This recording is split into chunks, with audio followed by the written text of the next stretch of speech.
हम जब इस देश के अंदर आया, जब अपराध आया, अपराध के साथ साथ इस्लाम आया। सच्चाई परेशान हो सकती है लेकिन प्रस्त नहीं हो सकती। वे 8 के 8 जीवित आएंगे, सम्मान के साथ कतर को वापिस करना पड़ेगा। जिस तरीके से आज मुसलमान भाइयों को बेवकूफ़ बनाने की कोशिश कर रहे हैं, अगर मेरे हाथ में गन पकड़ा दी जाएगी, पत्थर पकड़ा दिया जाएगा, तो मैं तो भाई साहब सेना की गोली का शिकार होगा। उसका इस्तेमाल किया मुसलमान का, उसको पढ़ने नहीं दिया, आगे पढ़ने नहीं दिया, शिक्षित नहीं होने दिया, डॉक्टर इंजीनियर नहीं बनने दिया। कतर की औकात नहीं है फांसी लगा देगी हमारे अफसरों को। ऐसा हो गया तो इच्छा छोटे के लेके आएगी कि भैया सभी को सरकारी कलेक्टर नहीं बनाया जाता। जो आज विपक्ष के गोद में बैठे, उनके दौरे बेरोजगारी और से बैठे, जो 2 नंबर के धंधे करते थे। एक दंगा कराने की वैकेंसी थी, पत्थरबाजी कराने की वैकेंसी थी, एक लूटमार कराने की वैकेंसी, एक दलालों की वैकेंसी थी।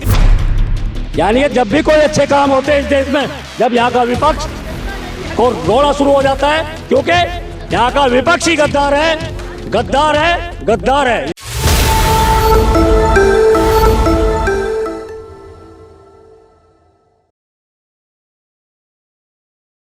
आदाब, नमस्कार, सत श्री अकाल। मैं इम्तियाज रोहतासी और आप देख रहे हैं मेरा चैनल इंडिया बोले हल्ला बोल, क्योंकि सच सुन सच बोल।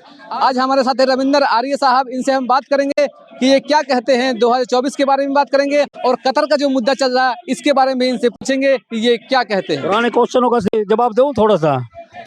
आपका अभी थोड़ी देर पहले ये क्वेश्चन था कि इस्लाम कब आया इस देश में। हम जब इस देश के अंदर आया, जब अपराध आया, अपराध के साथ साथ इस्लाम आया। क्यों कह रहा हूं मैं इस चीज को, उसका उदाहरण भी बताता हूं।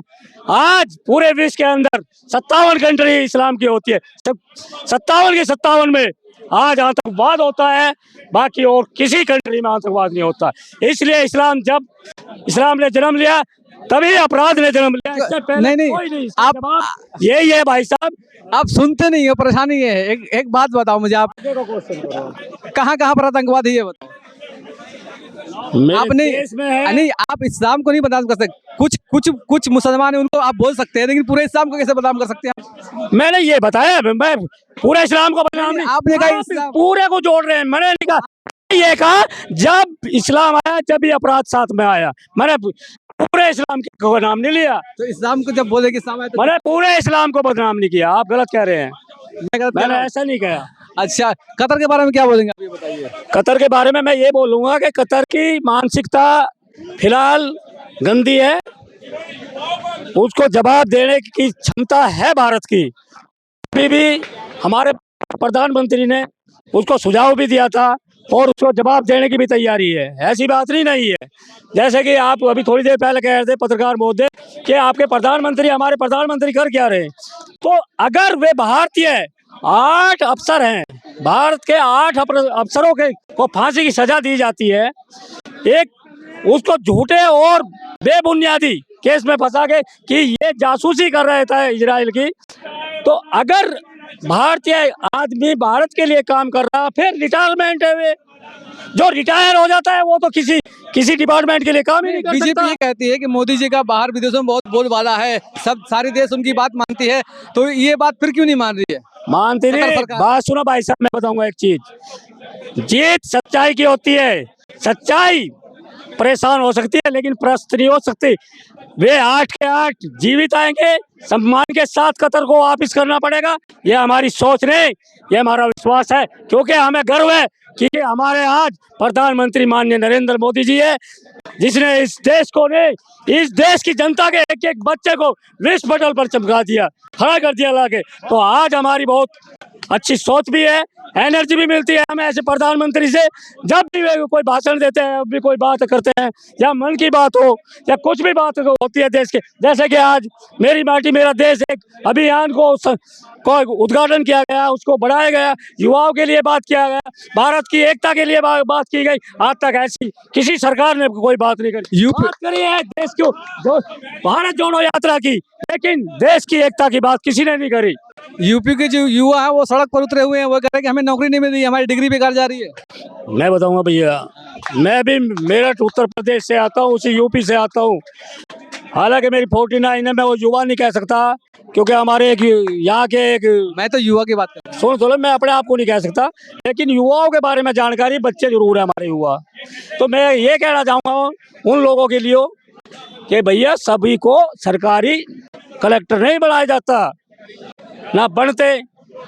अब बाद में बोलते हैं किस्मत को दो, पढ़े तो घूस दे के थे और नौकरी ढूंढ रहे 14 के बाद, 2014 के बाद।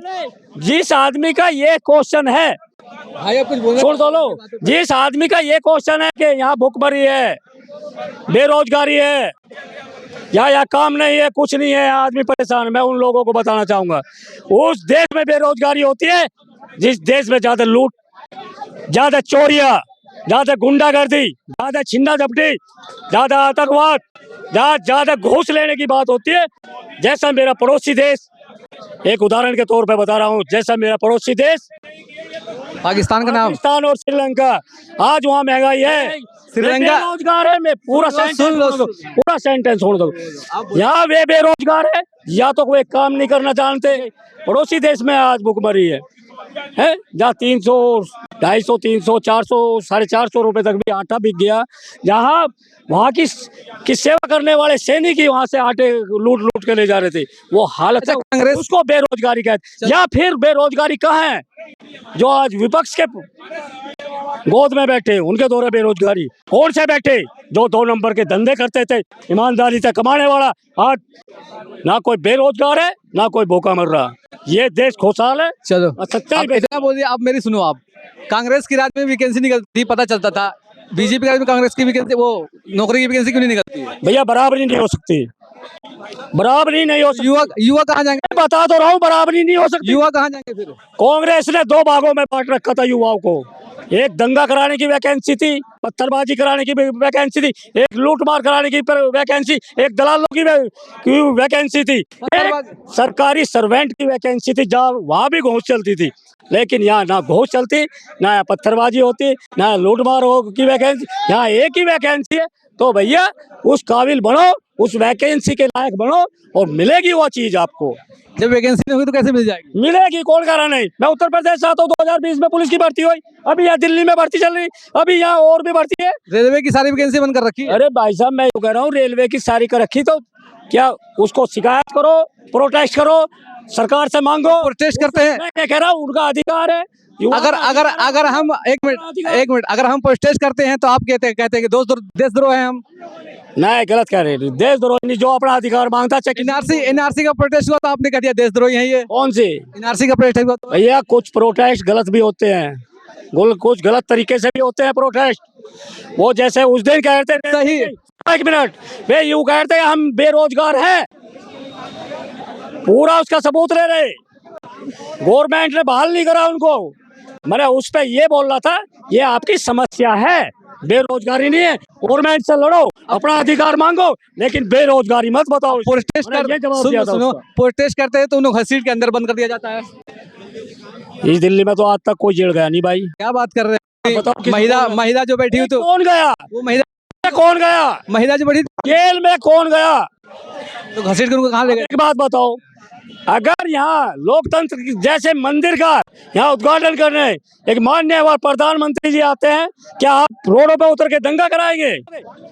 अरे 2 घंटे बाद में कर ले, कोई जरूरी है तुझे?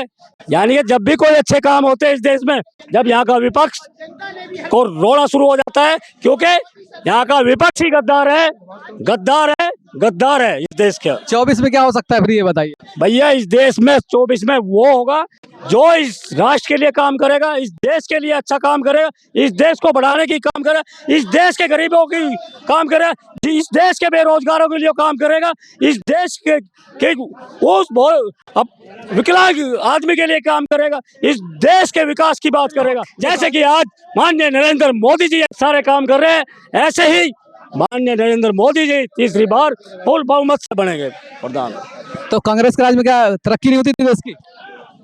भैया 70 साल से देश कैसे चल रहा था? बिल्कुल कांग्रेस के, मैं मानता हूं कि देश की स्थिति नाजुक थी, लेकिन अगर इन 9.5 साल को देखते हुए तो इतनी भी नाजुक नहीं थी कि 9.5 साल में सारी चमक दमक होगी। क्यों? तो ये भी सोचने वाली बात है। क्यों? क्योंकि वहाँ बताई मैंने, वे दो तरह का विकास करती थी। एक अपराधियों का भी विकास उनके सर पे था और आज भी सहयोग देने की कोशिश कर रहे, जैसे कि आज एक आतंकवाद संगठन का के सपोर्ट की बात करते। अरे मूर्खो, मैं ये कहूँगा उन बेवकूफ लोगों से कि जिस तरीके से आज मुसलमान भाइयों को बेवकूफ़ बनाने की कोशिश कर रहे हैं, हालांकि आज माननीय प्रधानमंत्री उनको निकालने की बात है, उनको के हाथ में कलम देने की बात है, जो कि लोग अगर आदमी ये तो मानेंगे पत्रकार महोदय, अगर आदमी के हाथ में कलम आ जाएगी तो कट्टरता कम हो जाएगी। ये सच्चाई है नहीं है? तो मैं ये कह रहा, अगर आदमी लिखा पढ़ेगा और पढ़ लिख के अच्छा इंसान बनेगा तो जरूर राष्ट्रपति की सीट पे बैठेगा, एपीजे अब्दुल कलाम बन के। मैं क्या बता रहा हूँ, अगर मेरे हाथ में गन पकड़ा दी जाएगी, पत्थर पकड़ा दिया जाएगा, तो मैं तो भाई साहब सेना की गोली का शिकार हूँगा, मैं एपीजे अब्दुल कलाम नहीं बनूंगा। मैं बात सुनो एक चीज और, तो ये क्या कांग्रेस ने उसका इस्तेमाल किया मुसलमान का, उसको पढ़ने नहीं दिया, आगे बढ़ने नहीं दिया, शिक्षित नहीं होने दिया, डॉक्टर इंजीनियर नहीं बनने दिया। और आज भी कुछ लोगों के ये बातें समझ में नहीं आ रही, आज भी उन्हीं के तलवे चाट रहे हैं, क्योंकि वे उस कमाई पे निगाह है जो उनकी 2 नंबर की कमाई आज बंद है कि तुम्हारी किसी तरीके से वो चालू हो जाए, लेकिन वो चालू कहते हैं कि हिंदू मुस्लिम बहुत ज्यादा करा दी मोदी राज में। भैया हिंदू मुस्लिम की बात आज 9.5 साल से इस देश के अंदर हिंदू मुस्लिम नहीं हुई। एक भी मुद्दा बता दो भाई साहब, आप तो रोज मीडिया का काम करते हो, एक भी नहीं हुई। लेकिन जब जिस उत्तर प्रदेश से आता हूँ, मेरठ में, आपको जानकारी होगी, वहाँ भाई साहब इस कोने से मैं आज कर्फ्यू तो कल उस कोने में महीने 6 महीने को कर्फ्यू रह जाता था। आज वहाँ 9.5 साल में एक बार भी कर्फ्यू नहीं लगा, क्योंकि वे राम मंदिर के आड़ में अपनी राजनीति की रोटियां सेक रहे थे, जो कि आज सेकना बंद हो गया। तो उनको दर्द हो रहा, पेट सिर दर्द, तो यहाँ की जनता उनको साथ क्या वार करेगी।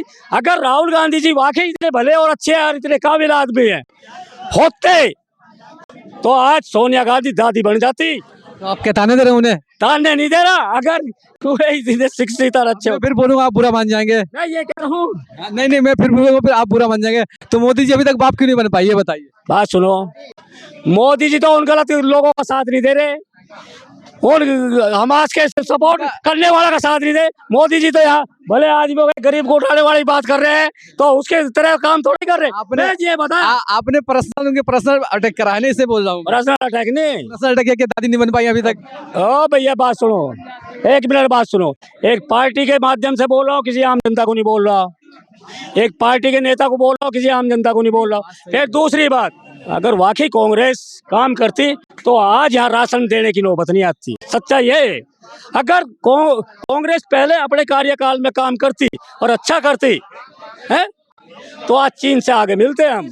4, 5, 6 सालों में ऐसा क्या हुआ जो कि पूरे विश्व पटल पे भारत का तिरंगा फहराया जाता है और डंका बज जाता है, और डंका तो पहले बजता था। पड़ोसी देश के 1-2 देश के प्रधानमंत्री, यहाँ तक की बात है कि हमारे माननीय प्रधानमंत्री से के पैरों तक से छू करके आशीर्वाद लेने की काम करते हैं। और सुनो मेरी बात बता रहा हूँ, फिर मैं भूल जाऊंगा। अगर इतनी बात है तो फिर कतर का मसला अब तक क्यों नहीं सुलझा?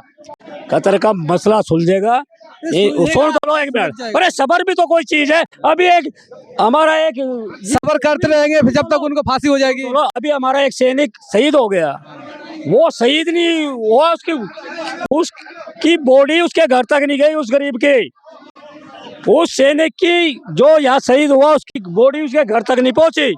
यहाँ पहले प्रोटेस्ट करने निकल गए थे विपक्ष वाले कि इसको वीर चक्र क्यों नहीं दे रहे मोदी जी।